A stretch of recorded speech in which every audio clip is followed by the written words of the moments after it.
Indra Bekti buka suara terkait kabar rujuk dengan Aldila Jelita. Indra Bekti bantah kabar dirinya rujuk dengan Aldila Jelita.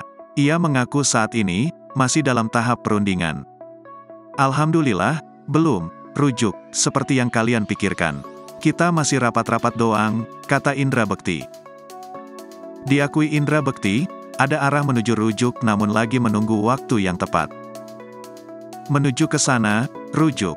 Doain aja, mudah-mudahan, ujar Indra Bekti. Lebih lanjut, mengenai alasan rujuk, presenter berusia 45 tahun itu mengaku menyayangi Aldila Jelita. Dan ia pun bersatu lagi demi kebahagiaan anak-anaknya. Kita memang dekat lagi. Alhamdulillah diberikan kesempatan untuk dekat lagi, pastinya cinta mati dan anak semuanya.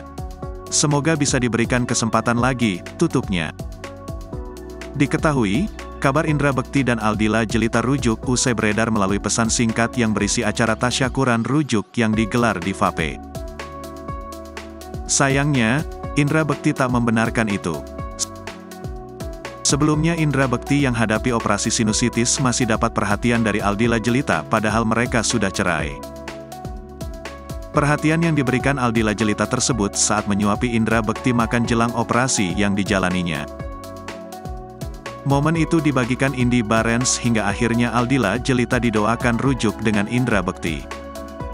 Usaha Indra Bekti agar bisa rujuk dengan Aldila Jelita melalui pendekatan seminggu sekali.